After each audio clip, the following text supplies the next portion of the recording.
Breaking news sekarang ini lagi ramai hashtag turunkan Puan. Rakyat Indonesia sudah terlalu lama menunggu pengesahan Undang-Undang Perampasan Aset. Sebuah aturan penting untuk memberantas korupsi sampai ke akar-akarnya. Namun, hingga kini undang-undang tersebut tak kunjung disahkan di DPR. Puan Maharani bilang tidak mau mengesahkan RUU Perampasan Aset. Alasannya karena tidak mau tergesa-gesa. Dia masih mau mendengarkan suara rakyat. Nah, padahal RUU Perampasan Aset diajukan sejak zaman Pak Jokowi. Berarti kalau disahkan sekarang itu tidak tergesa-gesa. Menurut saya, Puan Maharani hanya ingin mengulur waktu supaya RUU Perampasan Aset tidak disahkan dan anggota DPR yang melakukan korupsi tidak disita asetnya. Sekarang waktunya Bu Puan Maharani dan anggota-anggotanya untuk action. Sok Bu anggota DPR, Bu pimpinan dibahas agar secepatnya ini dibahas dan seluruh masyarakat Indonesia mendapatkan jawaban.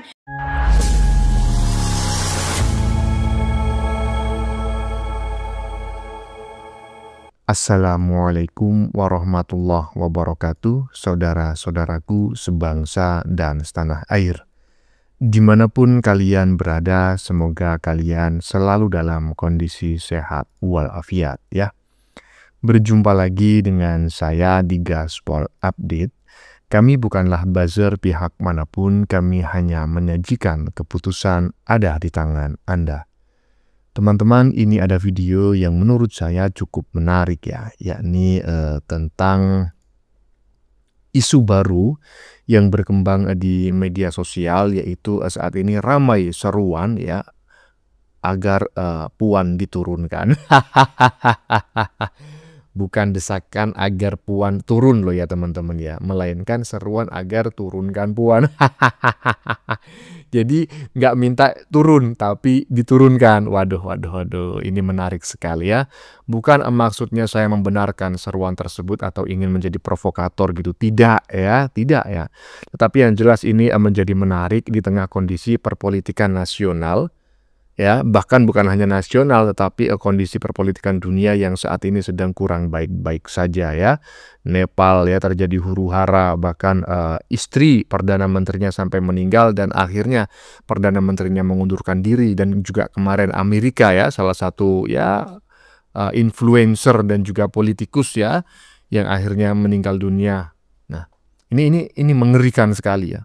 Tentu pejabat kita ya saat ini juga pasti pada mengkeret semua ya, apalagi setelah melihat chaos yang terjadi di Nepal hingga menelan korban jiwa ya kan. Jadi ya seperti itulah. Jadi saya bisa merasakan betapa saat ini para pejabat negeri kita itu udah pada mengkeret. Dan saat ini muncul desakan agar Puan diturunkan sebagai ketua DPR ya.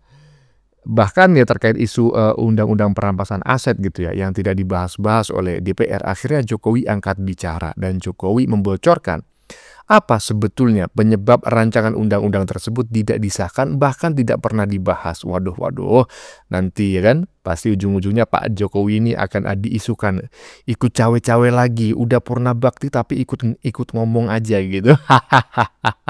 Nah, bagaimanakah videonya dan bagaimanakah respon netizen?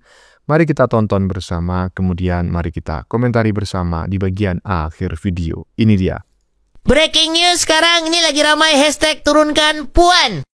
Rakyat Indonesia sudah terlalu lama menunggu pengesahan Undang-Undang Perampasan Aset. Sebuah aturan penting untuk memberantas korupsi sampai ke akar-akarnya. Namun, hingga kini undang-undang tersebut tak kunjung disahkan di DPR. Kekecewaan rakyat semakin memuncak karena tanpa undang-undang ini koruptor akan terus merasa aman dan bebas merampas kekayaan negara.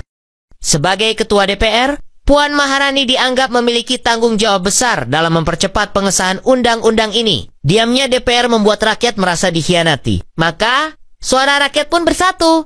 Turunkan Puan Maharani. Semua ini bukan lagi sekadar tuntutan, melainkan jeritan hati rakyat yang ingin melihat Indonesia bersih dari korupsi, adil bagi semua, dan tidak hancur karena ulah segelintir orang yang lebih mementingkan kepentingan pribadi. Selama undang-undang ini terus ditunda, rakyat percaya keadilan hanya akan jadi mimpi, dan korupsi akan terus dilindungi. Sudah saatnya rakyat bersuara lantang. Undang-undang perampasan aset harus segera disahkan, atau rakyat akan menuntut perubahan besar di kursi kekuasaan. Turun Turunkan Puan Maharani. Iya, jadi menurut konten yang baru saja kita saksikan teman-teman ya, saya belum mengecek apakah ini benar-benar viral, benar-benar ramai, ataukah hanya segelintir akun saja yang menyebarkan konten agar Puan itu diturunkan gitu ya. Yang jelas tadi kita dengar bareng-bareng penyebabnya adalah karena rancangan undang-undang perampasan aset koruptor itu sampai saat ini tidak disahkan. Jangankan disahkan, dibahas aja kagak. Nah, menurut teman-teman bagaimana ya? Menurut saya ini cukup berbahaya sekali di tengah kondisi perpolitikan nasional bahkan internasional sedang kurang baik-baik saja. Lanjut.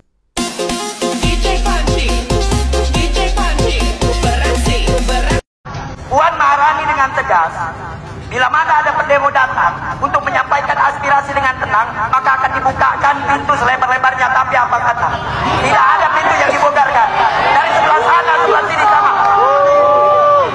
Jadi saudara-saudara, kita semua ingin menyampaikan aspirasi kita atas keadaan negeri kita yang mana saat ini penuh dengan kezaliman, penuh dengan korup dan lain sebagainya. Oleh karenanya kami mendukung kepada semua mahasiswa yang ada di sini ikut satu komando dengan kalian semuanya untuk menuntut keadilan bagi negara kita tercinta. Kondisi semakin gawat. Bayangin ya, pendemo itu sekarang udah kayak orang antri di WC umum. Perut udah mulai selevel dewa, keringat dingin, muka pucet, jalan pun udah sampai bungkuk-bungkuk kayak penguin. Tapi apa yang terjadi? Pintu WC itu dikunci rapet sama Puan Maharani. Udah diketok-ketok, Bu, cepetan keluar dong, udah nggak kuat nih. Puan malah hanteng di dalam, kayak lagi dandan pakai cermin imajiner. Makin diketok, makin dicuekin. Pendemo jadi ngomel-ngomel, Bu, ini perut udah mau meledak, buruan buka pintu dong. Tapi Puan tetap santai, sok elegan, padahal di luar orang-orang udah kayak menahan bom waktu, siap meledak kapan aja. Kalau terus kayak gini, PDI sama Puan bakal jadi sasaran amuk. Karena buat rakyat, nahan tuntutan itu sama aja kayak nahan rasa mau mencret. Makin ditunda, makin sakit, dan akhirnya meledak sembarangan. Dan kalau sampai meledak, dijamin bakal bau tai di mana-mana. Belepotan di mana-mana. Jadi serem kan?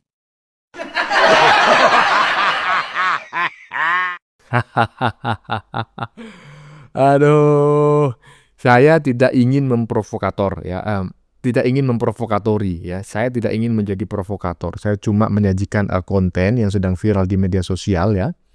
Di macam-macam itu bisa di TikTok ya, di Facebook, di YouTube ya kan, di Instagram dan lain-lain gitu ya. Untuk kita sajikan, untuk kita diskusikan bersama ya, kita diskusikan bareng-bareng. Dan barusan kita menyaksikan sebuah konten hasil rekayasa AI ya, yang ada teks di badan videonya. Puan Maharani bakal jadi sasaran. Waduh, ngeri kali ini ya kan. Ini maksudnya sasaran apa ini ya? Perlu dipertegas dan diperjelas ini ya kan. Rakyat sudah mules level dewa dan siap meledak. Waduh. Ini, ngeri ya. Ingat, orang kebelet berak itu pikirannya pendek. Waduh. Mudah-mudahan tidak terjadi apapun di negeri ini ya. Maksudnya tidak terjadi hal-hal yang tidak diinginkan gitu ya. Kemarin sudah chaos. Masa mau terjadi chaos lagi ya? Janganlah ya. Kalau mau menyampaikan pendapat, monggo disampaikan dengan cara baik-baik. Jangan sampai terjadi seperti di Nepal ya. Aduh, ngeri. Lanjut. Saya mendukung penuh dibahasnya kembali rancangan undang-undang perampasan aset, karena ini penting sekali dalam rangka pemberantasan korupsi, sangat penting. Dan itu sudah, seingat saya sudah 3 kali kami mendorong agar RUU perampasan aset ini pada saat itu segera dibahas di DPR, dan di tahun 2023 bulan Juni kita juga mengirimkan surat ke DPR untuk segera RUU perampasan aset itu dibahas di DPR. Tapi memang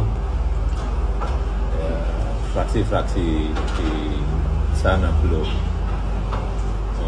menindaklanjutinya saat itu. Kendalanya apa Pak waktu itu Pak? Keterangannya seperti apa, kendala kenapa tidak dibahas saat itu apa? Ya, fraksi-fraksi mungkin belum ada kesepakatan. Dan kesepakatan itu memang biasanya kan atas perintah ketua-ketua partai. Nah, gimana menurut teman-teman? Akhirnya Pak D. Jokowi angkat bicara, ya. Itulah penyebabnya kenapa rancangan undang-undang perampasan aset koruptor itu tidak pernah disahkan. Jangankan disahkan, dibahas aja enggak. Karena sebetulnya mereka tidak sedang mewakili rakyat, melainkan mewakili partai masing-masing. Astagfirullahaladzim. Lanjut. RUU perampasan aset yang sampai saat ini masih nyangkut entah di mana. Presiden era sekarang udah menuntut lagi kepada anggota DPR untuk segera membahas RUU perampasan aset. Sebenarnya RUU perampasan aset ini udah lama banget ya diminta oleh Presiden untuk membahas. Dari era-eranya Pak Jokowi 2 periode juga sudah diminta untuk dibahas. Sekarang di era Pak Prabowo Subianto kembali kemudian Pak Presiden mendesak. Sekarang waktunya Bu Puan Maharani dan anggota-anggotanya untuk action. Sok Bu anggota DPR, Bu pimpinan dibahas agar secepatnya ini dibahas dan seluruh masyarakat Indonesia mendapatkan jawaban apa sesungguhnya kendala dan keraguan dari anggota-anggota DPR sehingga pembahasan RUU perampasan aset ini sepertinya terjeda ya. Lihat, Presiden telah kembali menuntut RUU perampasan aset. Sekarang buktikan bahwasannya DPR itu tidak mandul. Ya, Presiden ya saat ini Presiden untuk yang kedua kalinya. Kalau yang pertama kan Presiden Jokowi yang mendesak ya agar rancangan undang-undang perampasan aset itu segera dibahas oleh DPR dan segera disahkan ya. Dan sekarang ya kan desakan juga disampaikan oleh Presiden yang baru yaitu Prabowo. Ya kita tunggu aja ya kan. Kalau nggak disah-sahkan, waduh saya khawatir gitu loh. Konten di bagian depan tadi yang katanya rakyat sudah kebelet itu bisa terjadi ya, tetapi saya tidak sedang memberikan provokasi teman-teman ya. Lanjut. Presiden Prabowo mendesak Puan Maharani untuk segera mengesahkan RUU perampasan aset dan RUU ketenagakerjaan. Oke, bagus. Kami rakyat Indonesia mendukung, tapi jangan cuma didesak. Ayolah panggil semua ketua partai, dirapatkan untuk DPR-DPR-nya membahas dan mengesahkan RUU perampasan aset. Bapak adalah ketua partai sekaligus presiden. Puan Maharani bilang tidak mau mengesahkan RUU perampasan aset. Alasannya karena tidak mau tergesa-gesa. Dia masih mau mendengarkan suara rakyat. Nah, padahal RUU perampasan aset diajukan sejak zaman Pak Jokowi. Berarti kalau disahkan sekarang itu tidak tergesa-gesa. Menurut saya Puan Maharani hanya ingin mengulur waktu supaya RUU perampasan aset tidak disahkan dan anggota DPR yang melakukan korupsi tidak disita asetnya. Tidak mau tergesa-gesa karena mereka juga harus berpikir gimana nih caranya menyelamatkan aset yang udah terkumpul, kan seperti itu ya kan. Jadi diamankan dulu lah asetnya, baru rancangan undang-undang itu dibahas dan disahkan. Kalau itu pun kalau didesak oleh rakyat ya kan. Dan saat ini rakyat sudah mendesak ya kan. Kemarin sudah ada tuntutannya 17+8 ya, walaupun saya ngelihatnya agak ngaco-ngaco juga, nggak tahu siapa yang bikin tuntutan itu ya kan. Nah, sekarang ada lagi tuntutan agar Puan itu diturunkan. Gara-garanya rancangan undang-undang perampasan aset tidak pernah dibahas apalagi disahkan. Kalau ingin tidak diturunkan maka harus dibahas dan segera disahkan. Kurang lebih seperti itulah tuntutan masyarakat saat ini. Lanjut. Menteri Koordinator Hukum Hak Asasi Manusia, Imigrasi dan Permasyarakatan Yusril Iza Mahendra menegaskan pemerintah siap membahas rancangan undang-undang perampasan aset setelah DPR menyerahkan draft kepada Presiden Prabowo Subianto.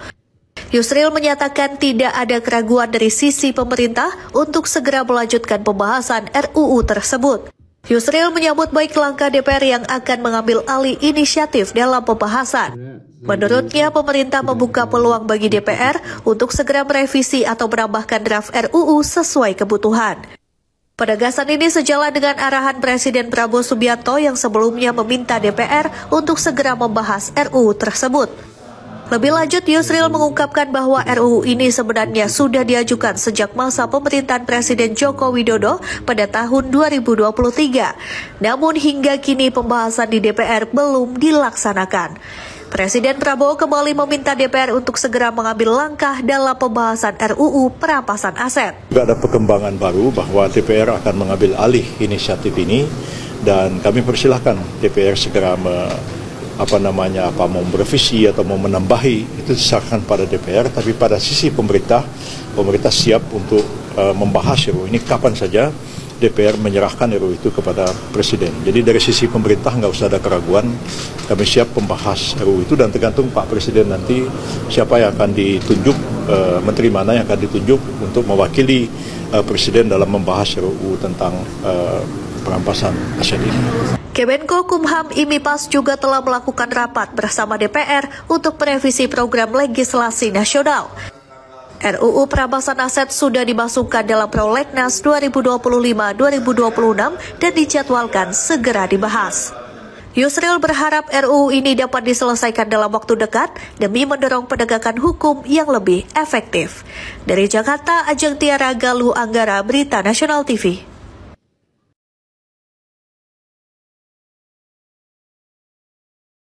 Akhirnya ya RUU perampasan aset itu menjadi prioritasnya DPR di tahun ini dan akan segera disahkan. Misalnya nanti RUU perampasan aset itu disahkan dan ada pejabat publik yang korupsi, aku harap pemerintah itu jangan sita semua asetnya gitu loh.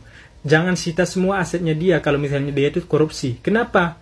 Karena dia sebelum menjabat sebagai pejabat publik, dia itu pasti punya aset yang beli pakai uang sendiri gitu loh. Pasti dia itu punya usaha untuk membeli aset tersebut. Jadi tidak semua itu disitakan gitu loh. Harusnya kan gitu ya. Berarti kan kalau misalnya RUU perampasan aset itu bukan berarti semuanya itu disita. Misalnya dia korupsi itu merugikan negara 1M, ya udah tinggal kembalikan aja uang itu 1M. Jangan sampai anak istrinya itu menjadi korban karena RUU perampasan aset ini gitu loh. Karena mereka juga punya aset sendiri sebelum menjabat sebagai pejabat publik gitu loh. Itu makanya aku harap pemerintah itu harus melihat hal ini. Kasihan nanti keluarganya itu ikut sengsara gara-gara bapaknya yang korupsi gitu.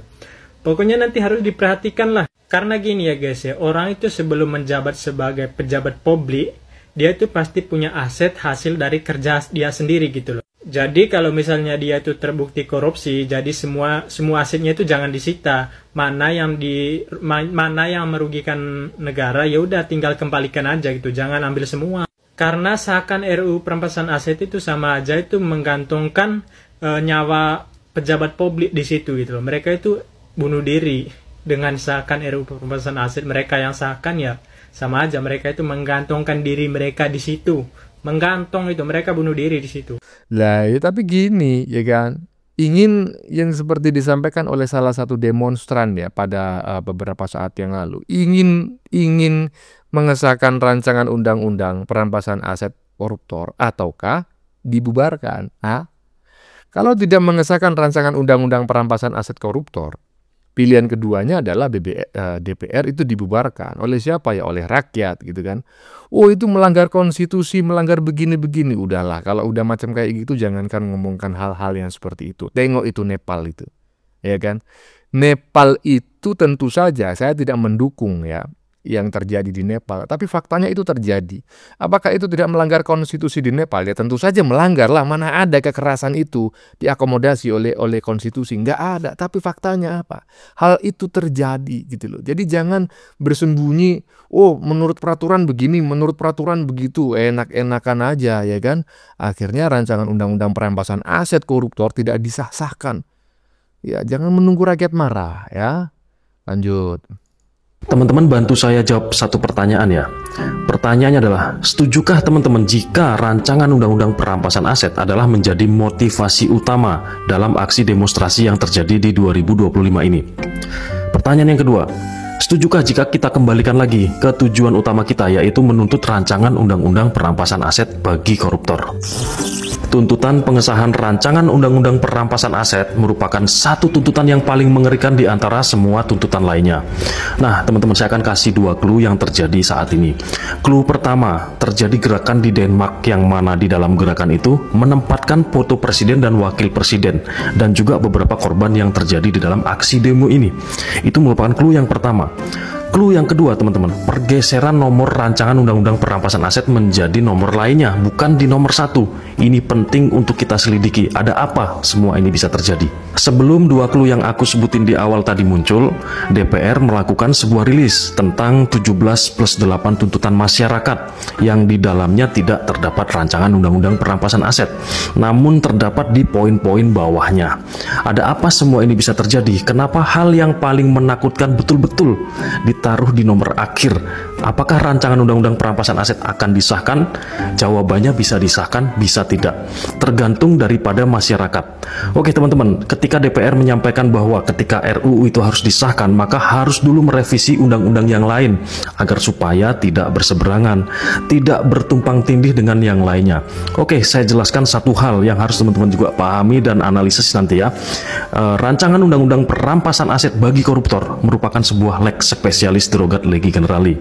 Dia merupakan sebuah rancangan undang-undang yang dibuat khusus, yang mana aturan hukum yang khusus atau undang-undang yang khusus akan langsung mengkesampingkan undang-undang yang umum, seperti undang-undang tentang tindak pidana korupsi mengkesampingkan KUHP. Apakah ketika undang-undang tentang korupsi itu disahkan, KUHP dilakukan pengolahan ataupun perubahan terlebih dahulu? Apakah KUHP dirubah terlebih dahulu supaya tidak bertumpang tindih dengan undang-undang tersebut? Tidak kan? Nah, itulah teman-teman yang harus kita pahami tentang sebuah azas, yang mana ketika RUU itu disahkan, itu tidak perlu lagi melakukan evaluasi terhadap undang-undang yang lainnya, karena sekali lagi saya jelaskan, itu merupakan lex spesialis derogat legi generali. Saya curiga saja ada pihak-pihak yang ingin menggeser kepentingan kita, menggeser niatan kita, karena membangun aksi demonstrasi untuk menuntut pengesahan rancangan undang-undang perampasan aset itu nggak mudah. Beberapa orang yang bukan merupakan influencer besar bersama-sama komitmen untuk menyuarakan tentang pengesahan rancangan undang-undang perampasan aset. Salah satunya saya sebutkan ya, bernama CSM.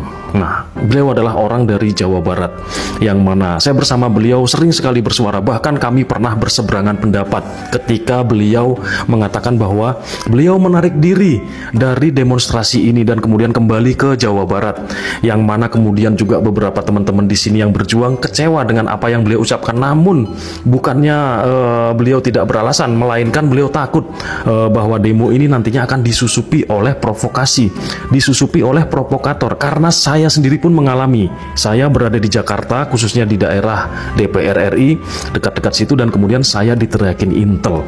Lalu kemudian saya menunjukkan akun saya ini, saya bukan Intel, saya seorang TikToker, yang mana saya juga merupakan salah satu orang yang mengajak untuk menyuarakan rancangan undang-undang perampasan aset, dan saya buktikan melalui akun ini, saya tunjukkan kepada mereka. Untung saya tidak dikebukin waktu itu, dan akhirnya teman-teman kami memutuskan, kami yang telah dikenali wajahnya ini, kami melakukan aksi demonstrasi kami ini di sosial media dengan memberikan edukasi-edukasi tentang pentingnya rancangan undang-undang perampasan aset segera disahkan. Mengenai terjadinya tuntutan lain di luar tuntutan rancangan undang-undang perampasan aset itu terjadi karena sikap politik pemerintah yang salah, khususnya anggota DPR. Ketika terjadi joget-joget mungkin, kemudian terjadi pernyataan dari Ahmad Syaroni mungkin, dan terjadi beberapa hal lainnya, sehingga kemudian itu memancing emosi masyarakat karena tidak pandainya khususnya DPR dalam melakukan komunikasi politik. Penjarahan rumah pejabat dan beberapa anggota DPR menurut saya itu adalah bentuk tindakan anarkisme. Kenapa bisa terjadi? Terjadi hal itu karena provokasi. Teman-teman bisa menyelidiki, dan kepolisian serta Badan Intelijen Negara bisa menyelidiki provokasi awal dari mana. Karena semua itu bisa berbahaya jika dibiarkan, dan itu harus diberikan sebuah hukuman yang menimbulkan efek jera agar supaya provokasi tidak terjadi lagi, karena provokasi sangat berbahaya. Ini adalah eranya sosial media. Mari kita kembalikan komitmen awal kita, menuntut rancangan undang-undang perampasan aset segera disahkan. Aku mau numpahin unek-unekku tentang tuntutan 17+8 yang dirilis oleh para influencer tadi. Menurutku itu bukanlah tuntutan dari rakyat, tetapi tuntutan daripada influencer. Tak cari rancangan undang-undang perampasan aset di 17 tadi, dari atas ku baca sampai bawah, dari atas ku baca sampai bawah, mana rancangan undang-undang perampasan aset ini? Nggak taunya ditaruh yang di poin ke-8. Kalian itu gimana para influencer? Ya, kami kalau follower kami besar aja, kami akan menaruh itu di nomor 1. Kalian loh follower 2 juta, 5 juta, 11 juta, nggak main-main loh. YouTuber udah sukses dari dulu, bolak-balik ke Jepang. Tuntutan rancangan undang-undang perampasan aset nggak ditaruh di nomor 1. Otak kalian tuh nomor mana? Kalian tahu nggak, perjuangan demo ini awalnya itu RUU perampasan aset, bukan mau mengembalikan tentara ke barak militer. Ya, kalau memang tentara diperlukan membantu supaya negara ini damai, sejuk adem, ya silahkan, memang itu alat negara. Tuntutan kami itu rancangan undang-undang perampasan aset bagi koruptor. Apa gara-gara terus DPR membuat pernyataan bahwa rancangan itu akan disahkan setelah RUU KUHP dulu diselesaikan, karena nanti takutnya undang-undang tumburan, terus kalian mundur? Kalian tuh influencer loh, harusnya kalian bisa berpikir bahwa rancangan undang-undang perampasan aset itu adalah lex specialis drogat legi generali. Ketika RUU itu disahkan, maka dia akan langsung mengkesampingkan undang-undang lain yang bersifat umum, karena dia dibuat secara khusus. Itu asas hukum seperti itu. Waduh, kok piye kok iso rancangan undang-undang perampasan aset masuk di poin ke-8? Lah di situ juga dikasih deadline 1 tahun. Dari 17+8 tadi aku baca bolak-balik, jengkel banget aku, kecewa, gak sependapat aku saiki karo para influencer Indonesia iki. Neng di utakmu kena apa aja nih? Ya, ini sudah saya sedikit spill ya di bagian depan tadi dan juga beberapa konten sebelumnya gitu. Apakah tuntutan 17+8 ya, demo kemarin itu benar-benar tuntutan yang dilayangkan oleh para demonstran? Karena menurut saya sih enggak ya, karena faktanya memang kemarin itu banyak sekali penumpang gelap, ya kan, yang awalnya tidak ikut demo, bahkan ingin menggembosi demo. Begitu demo terjadi masif dan membabi buta, mereka hadir bak pahlawan kesiangan, seolah-olah mereka adalah pionir, mereka adalah penggerak, ya kan. Kemudian mereka sok-sokan menyusun tuntutan 17+8, padahal mereka banyak yang nggak ikut demo. Ujung-ujungnya apa? Perampasan aset koruptor ditaruh di nomor belakang, ya kan? Iya. Dan saat ini masyarakat kembali menuntut agar, ya kan, rancangan undang-undang perampasan aset koruptor itu dibahas dan disahkan dengan cepat ya. Kalau enggak, ya kan, tuntutannya apa tadi itu? Puan disuruh turun, ya kan? Aduh, yang penting jangan anarkis ya, harus damai. Bagaimana menurut kalian? Keputusan ada di tangan Anda, silakan tulis di kolom komentar. Baik Anda yang setuju maupun yang tidak setuju dengan isi konten ini. Sebelumnya saya memohon maaf jika dalam penyajian konten ini ada kata-kata yang menyinggung, kurang tepat penggunaannya, atau ada data yang dianggap keliru atau salah. Saya memohon maaf yang sebesar-besarnya. Kita jumpa lagi di lain video. Salam NKRI.